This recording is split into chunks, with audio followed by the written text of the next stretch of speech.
y'all. Welcome, welcome, welcome.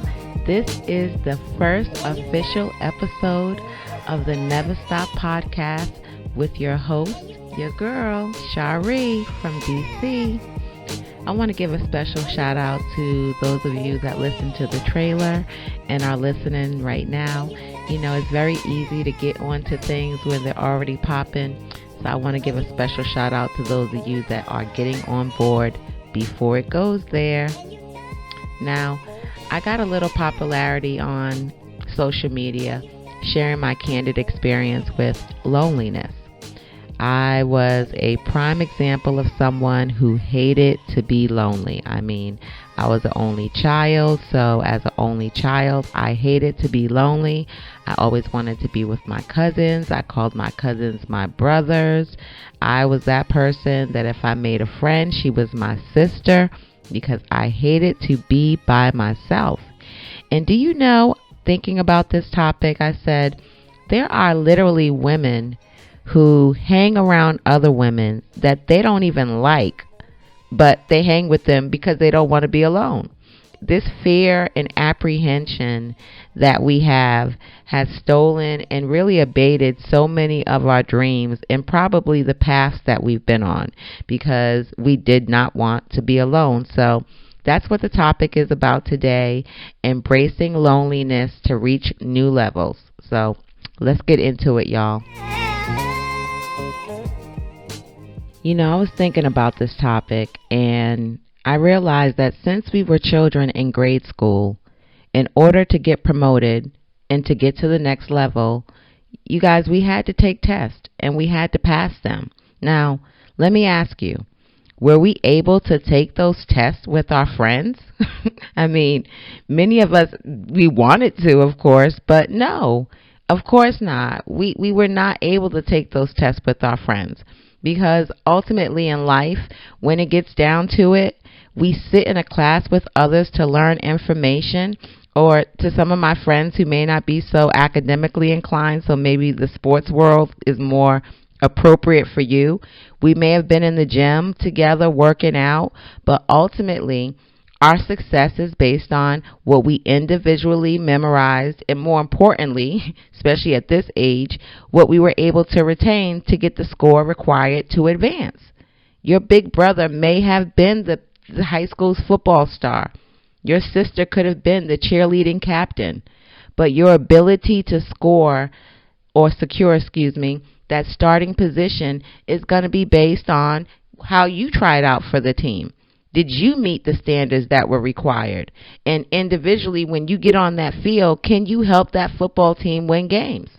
Does your individual performance warrant a promotion?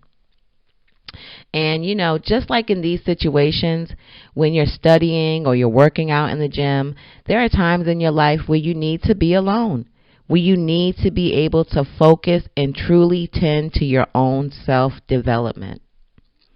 This is something we all really should have understood well before we were adults. You know, it's unfortunate that many of us are not recognizing it until we get into adulthood. And I believe that this is really something that's required in order for us to advance to new levels. You know, in order for us to reach new understandings, to truly be renewed.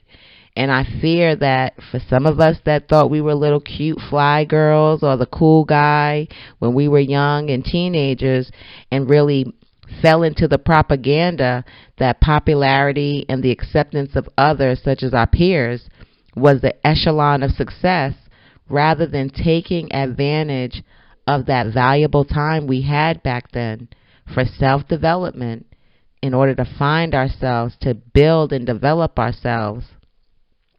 That's why many of us are now being demanded, required to do it later on in our life. I mean, let's look at it.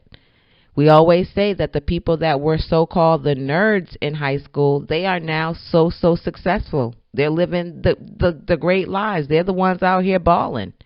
Why? Because when we were focused on acceptance in high school or middle school, they were developing.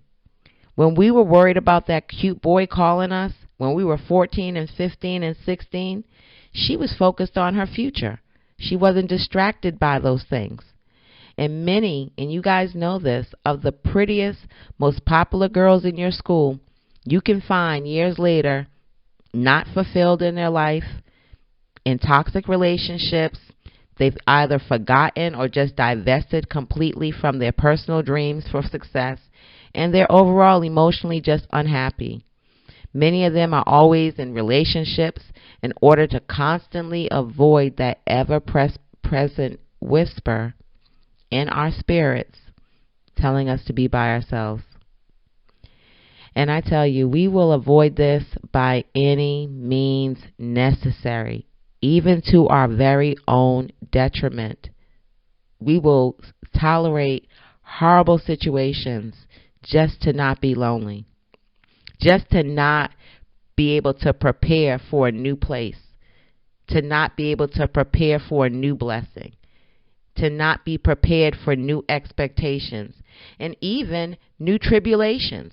Because sometimes there's a war coming that you need to get prepared for, and it takes isolation. And sometimes that's why when those wars come in our lives, we're unprepared, because we weren't willing to go through what we needed to in order to fight them. And we also start wondering, why do we feel stuck in these situations like we're just standing in quicksand? You know, and I understand. I understand how hard it is when we're in these situations to get out. It's not easy.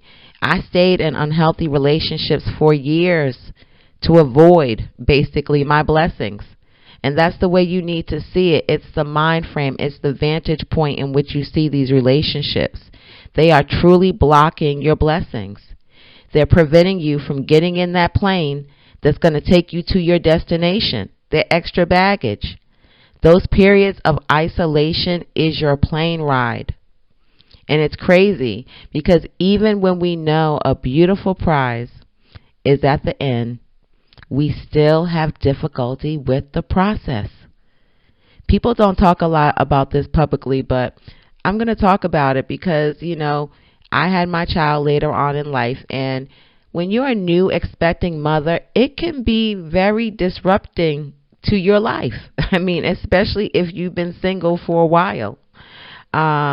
You know, prior to getting the information of your impending bun in the oven, you are at brunch with your girls on Sunday drinking mimosas.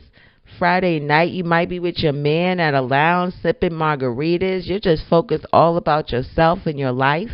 And then you make a doctor's appointment and go speak to somebody. And as soon as you leave that office, everything has changed.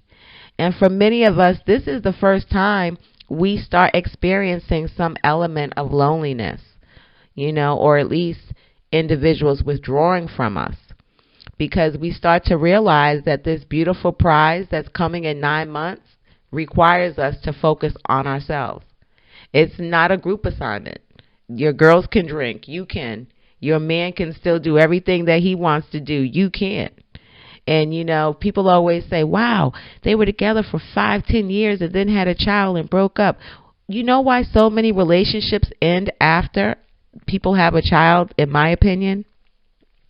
It's because before the mother had a child, she could focus on the man and they were a group and she dealt with all these things. But when that impending mother had to choose between her health, which was basically herself, and or continuing to cater and give energy to a situation that was draining her, we quickly begin to realize that we have to cut ties to receive this blessing.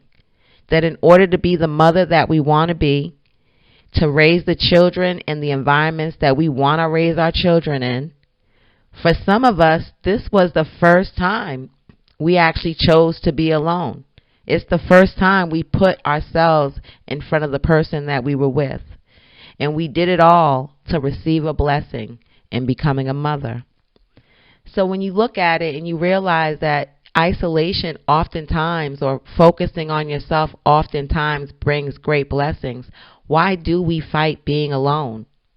You know, how many 33-year-olds do you know have said they haven't been single since they were 17? I definitely was one of them. I probably could have gone back to 15. My mother was one. And we have to stop that. When do we take the time to self-develop if we're in relationships trying to feed someone else ever since we're teenage girls? How do we ever figure out who we are, what's really meant for us, what God's intention is for us? If you're like me and you have fought being alone, or you are now fighting to be alone, I compel you to stop. God wants your attention. He wants something from you. He wants to give you something. He needs to meet with you. He needs to regroup with you, sweetie.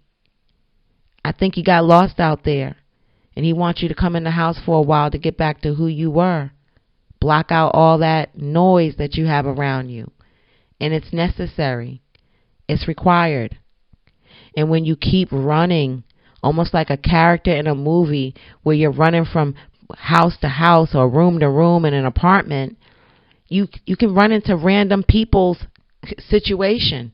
You can find yourself in places that you do not need to be. You know, my never stoppers, if you are compromising your comfort, confidence, convictions, or conscience to be in a friendship or relationship because you do not want to be alone, I hope you choose differently today. After hearing this, I promise you, when you stop fighting for your blessings to stay in hell, once you heal, once you see how misguided you've been, because healed people see things differently, get that in your spirit. When you get healed, you'll see things differently. Right now, you're broken, so you're seeing things in a broken way. Your vision is blurry. It's like Stockholm Syndrome. You're in love, or at least comfortable, with a person or a situation that you should not be comfortable in. It's time for you to choose you. It's time for you, if you can't choose you, is to choose your faith. And if you can't choose your faith, it's time for you to pray for faith. You only can get stronger when you focus on yourself. You cannot focus on other people and think it's going to strengthen you. When you follow your spirit, you guys have suffered for way less. We all have. And this time, you won't feel like you're suffering. Believe me, if you do, it'll quickly turn into peace. A real peace that cannot be taken from you, and it's not dependent on anyone except you. And once you come out of this wilderness, this period of loneliness, you will be renewed and you will be reset on firm foundation. And anyone that comes into your life, these people are going to be new now as well, because you're not the same person. You're not going to accept the same type of behavior, the same type of people in your life. That pattern is now broken. You've taken the time to break that. And if you are like me and have a child, our children are watching everything we do. And what a model to show your child that you put yourself first, that you put them first, that you put the peace in your house first. And you now broken any generational curses that may not have done that for you in the past. You have passed that down now, that strength down to your daughter, that now she knows to choose herself, to choose being alone instead of dealing with a toxic situation that she will never benefit from. I hope today's podcast helped you. I hope that you heard something that enlightened you. Please feel free to email me at neverstopwithshari@gmail.com or on my social media, TikTok or Instagram. Please send me any ideas, any feedback. As I said, I will pick one viewer question at least a week and put it out for the community to answer and share it on this weekly podcast. Again, these are my personal opinions, and please subscribe.